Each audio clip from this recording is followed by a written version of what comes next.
Centimetre वक्रता त्रिज्या वाला एक अवतल दर्पण है जिसके ध्रुव से 45 सेंटीमीटर दूरी पर कोई वस्तु रखी है जिस वस्तु की ऊंचाई कितनी है 4 सेंटीमीटर। प्रतिबिंब के बारे में बताना है कि प्रतिबिंब की स्थिति प्रकृति और लंबाई क्या है। सबसे पहले देखो इसमें से डाटा जो दे रखा है जैसे कि वक्रता त्रिज्या की बात करते हैं तो वक्रता त्रिज्या होती है r जो आपने कितनी दे रखी है 60 सेंटीमीटर। अवतल दर्पण, दर्पण कैसा है अवतल दर्पण, अवतल दर्पण ठीक है। ध्रुव से 45 सेंटीमीटर दूरी पर कोई वस्तु रखी है, वस्तु की दूरी होती है u जो आपको बता रखी है 45 सेंटीमीटर 45 सेंटीमीटर बता रखी है और वस्तु की जो हाइट है वो आपको बता रखी है 4 सेंटीमीटर ठीक है। आपको बताना क्या है v यानी प्रतिबिंब की लंबाई, प्रतिबिंब कितना दूर बनेगा, ऊंचाई या लंबाई हाइट h डैश आपको बतानी और प्रतिबिंब का नेचर आपको प्रकृति और आपको बतानी यानी मैग्नीफिकेशन आपको और ठीक है। अब देखो ध्यान से सबसे पहला पॉइंट है अवतल। अवतल दर्पण एक ऐसा दर्पण है जिसमें आपको एक पॉइंट बताया कि अवतल में सब कुछ माइनस होता है यानी अवतल दर्पण के लिए v u और f ये तीनों क्या आते हैं नेगेटिव आते हैं।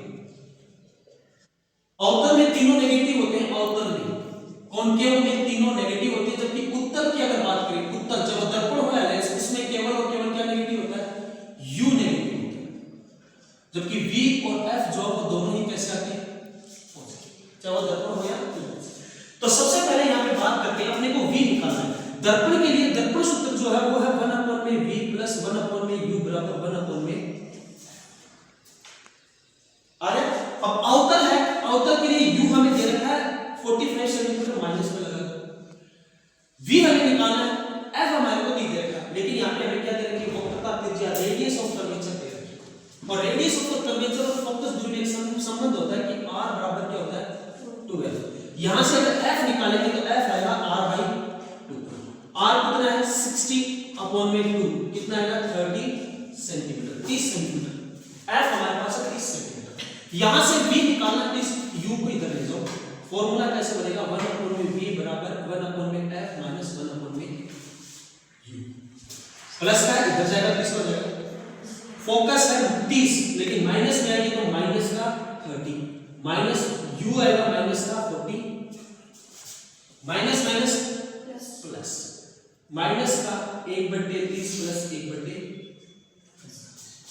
इसका एलसीएम लेंगे कितना आएगा 30 और 45 का एलसीएम 90 30 में करेंगे तो माइनस का 3 और प्लस का 45 दूनी 90 30 दिए ठीक है। कंक्लूजन करेंगे तो आंसर आएगा माइनस का 1/v आएगा माइनस का 1/90 v कितना हो जाएगा माइनस का 90 और किस में दे रखा है सेंटीमीटर v कितना आएगा माइनस का 90 सेंटीमीटर। आगे देखते हैं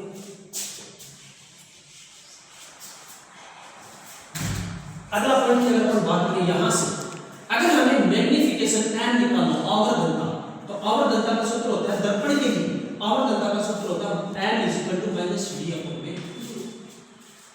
v कितना है माइनस का निशान तो आएगा v है माइनस का 90 और u कितना माइनस का माइनस माइनस प्लस तो प्लस का 90 और माइनस का 45 से 2 टाइम कटेगा 2 टाइम कटेगा तो आएगा माइनस का 2 कितना आएगा ये जो आवर्धनता या मैग्नीफिकेशन का माइनस चिन्ह आता है ये क्या बताता है कि प्रतिबिंब कैसा है वास्तविक व उल्टा यानी रियल एंड इनवर्टेड।